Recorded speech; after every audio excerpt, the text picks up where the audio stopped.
город амаль побач з морем. Тут ёсць адзін з буйнейшых партоў краіны. І як бачыце, рака пачынае развітляцца, чымсьці нагадвае Петербург, але, канешне, вельмі не падобны горад да яго. Ну, што тут шмат самастою чыгуначных, звычайных, шмат баржаў, тут можна пабачыць і рачны рух, і марскі. Як бачыце, вось трамваі сучасныя ездзяць з аднаго боку берага на другое. Як ведаеце, масты для трамваяў нашмат болей моцныя, устойлівыя, таму што трамвай важыць больш за 12 тонн. Таму побудавана все даволі основательно.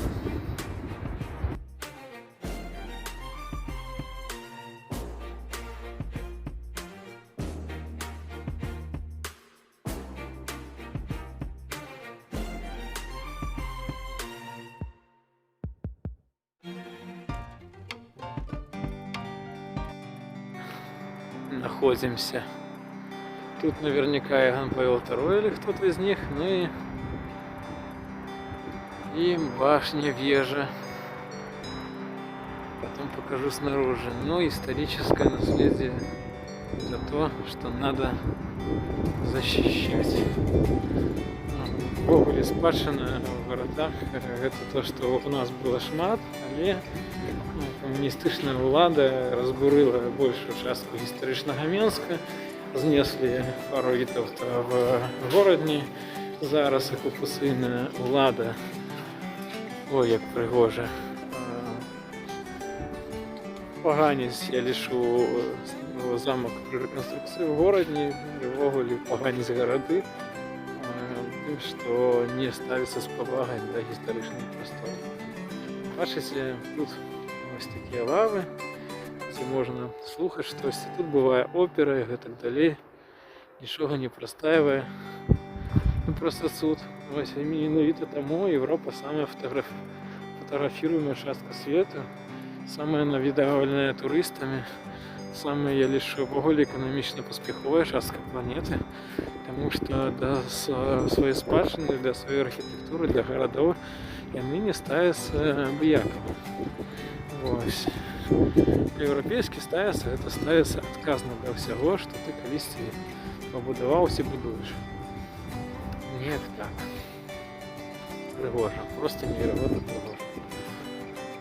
Вось тут у гістарычным цэнтры на выхадзе з замка можна пабачыць будынкі, якія, я лічу, не пабудаваны недавно, але бачыце, яны маюць не вельмі шмат паверхаў, не некую такую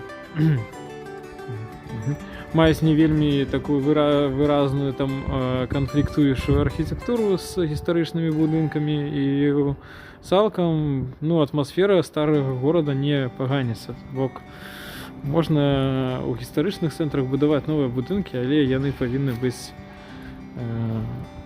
проста ў кантэксце забудовы.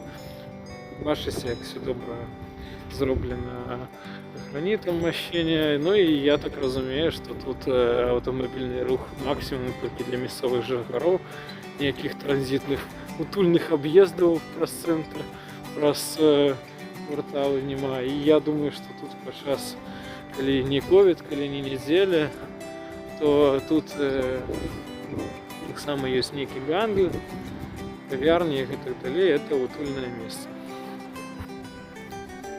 Трамвай автомобильная улица. Вот такие новые есть такие же пятисекционные, как в Варшаве. Ну и что хочу сказать. Видите, две полосы движения, никто не умер. Здесь отдали под парковку, и парковка платная. В платной парковке всегда предполагает то, что есть свободные места. То есть платный паркинг для того, чтобы регулировать парковку в городе, чтобы автомобили много не ехали в центр, ну и чтобы всегда были свободные места.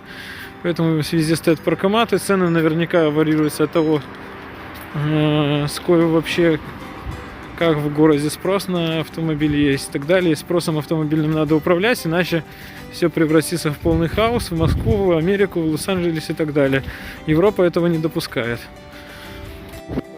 Непомірно широкі дороги, їх тактично заважають розміткою, робить парковку і так само, ну, колись гэта трэба будзе сапраўды завозіць дорогу, каб кіроўцы не робили поворотов на высокой хуткасці.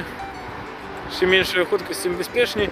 И бачите, здесь не соромятся робить широкие переходы, там здесь шмат людей, можно робить больше широкие зебры. В Варшаве они могут быть и в 2 рази ширше. І у нас вони завсюди одної ширини чимось. Ось. Ніяк так. Ну, паўсюль просто цудоўная гістарычная архітэктура. Але город промысловый. Насельніцтва 400 тысяч чалавек, гэта прыкладна, ну, як звычайны абласны цэнтр вось Беларусі, Магілёў ці Віцебск ці горад, неяк так. Видите, гістарычная архітэктура побач сучасная. Я не ведаю, як каму. Вось пішыце ў каментарях, нормально вам такое? Ну, кажуць, што там унутры нейкія вельмі сучасная таксама архітэктура як внутрі, снаружи, звонку. Ну, зараз ось адсюль я бачу, мне падабаецца. Але збоку мне казалось, што гэта ўвогуле нейкі ангар такі. Ну, цікава зроблена, і бачыце, яна зроблена у такім же... Яна зроблена ў такой же высотнасці, у такой же прыкладна рытмічнасці, што і гістарычная архітэктура. І гэта вельмі цікава. А ось зараз вам покажу площу. Даволі сучасная площа. Бачыце, штучна зрабілі змену рэльефа. Пад ёй зроблены музей, там кавярні. Ну і ёсць место для таго, каб моладзь каталася на роварах. Бачыце, фарбуюць графіці. То бок плошчы, скверы, паркі павінны працаваць. Яны не проста павінны быць пляцам нейкім, дзе можна парад правесці, а яны павінны працаваць для таго, каб людзі праводзілі час не толькі дома, але і ў горадзе. Неяк так. Ну і які ж еўрапейскі ці польскі горад без вялікай колькасці вежаў рэлігійных будынкаў. Мне гэта падабаецца. Вось, хоць у мяне з рэлігіяй вельмі добрая гісторыя, але гістарычная архітэктура і рэлігійная архітэктура гэта заўсёды вельмі цікава. Ну, акрамя тых рэлігій, якія будуюць свае будынкі потым пад крамы ці гандлёвыя цэнтры. Неяк так. Ну і трамвайныя... Ну и новые трамвайные линии, конечно же, будуются, как и во всех городах. Кстати, вот недавно был ролик про Горжу Великопольский, на жаль, я не снял, але там поширается трамвайная сетка. И так само будуюсь, раскапывая довольно глубоко, переносить коммуникации, робить довольно великую подушку. И, ну, это просто транспорт на века, это долговечная инвестиция в город. Тому яна заўсёды окупаецца, тому што трамваі самі па сабе могуць 50-70 гадоў працаваць, калі за імі даглядаюць. Гэта гібкі від транспорта, тому што ён можа перевязіць даволі вялікую колькасць людзей. Глядзіце, у Шчэцине 400 тысяч насельніцтва, і тут развіт трамвай, так? В Горжаве 100 тысяч там развіт. Але ва ўсіх гарадах, акрамя Варшавы, нема метро, але там вялікія Кракаў, і ў іх трамвай гэта магістральны від транспорта, які больш танны, але таксама такі ж надзейны, калі яго правільна праектаваць. Вось. І в Варшаве таксама трамвайны рух развіты, ва Вроцлаве я здымала ролікі. Таму, ну, на жаль, у нас в Беларусі ввогуле гэта за від транспорта не лічыцца, што трэба шмат грошай укладаць у метрабут ці ў аўтобусы. Ну, неяк так. Цэнтр як шыкана, як часцей за ўсё трэба, і ў Европе отдан по большай часткі пад грамадскія прасторы і грамадскі транспорт, а не пад аўтамабіль. І глядзіце, як сквер скончваецца сонечным гадзіннікам. велізарным. Зараз не сонячны дзень, яго не бачна, але звычайна, напэўна, бачна. Ну, гэта вельмі цудоўна, што шмат пешаходных прастораў. Утульнасць горада, і яна павінна быць такой жа, як дома. Чалавек павінен хацець быць не толькі ў сябе дома, але выходзіць з яго для працы, для вучобы і гэтак далей. Выделенные велодорожки везде есть, и не асфальтные, не с брусчатки. Бачите, велодорожки абмежаваныя, то бок яны зроблены з асфальта, не з брусчаткі, і машыне таксама нагадвае чалавеку, што ён павінен ісці тут уже больш незручна. Ось, і ніхто не заїжджає, немає конфліктів. На жаль, в Мінську просто по брусчатці малюють велодорожку, і це дрэнна. Ось, але думаю, що буде добре. Тут так само будується трамвай, повсюди будується трамвай, як бачите, всі реконструюється. Ось, транспорт тут так само автобусний, шмат нових Солярис Урбіна. Ну, як бачите, польський витворца автобусів Солярис, ось,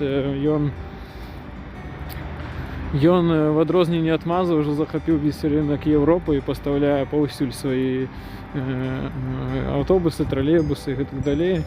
Ну, мы б маглі таксама, калі б былі ў еўразвязі, думаю.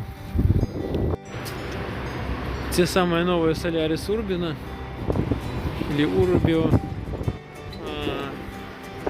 Довольно современный дизайн, кстати, похож на МАЗ 103. Это толкающая схема, в отличие, что я говорю на МАЗ 103, на МАЗ 303, да?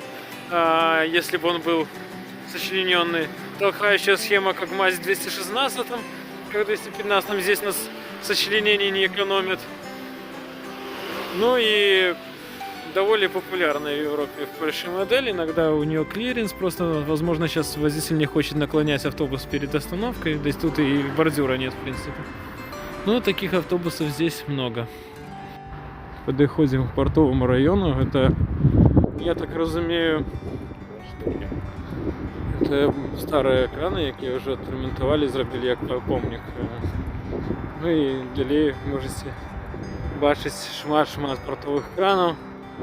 І ввогуле там сучасних шмат грузових терміналів, такого всього, що робить вонковий гандель країни. На жаль, у нас немає виходу до моря, але колись було вельми розвите річне пароходство, яке зараз так само, на жаль, не розвите. І ось вони краном.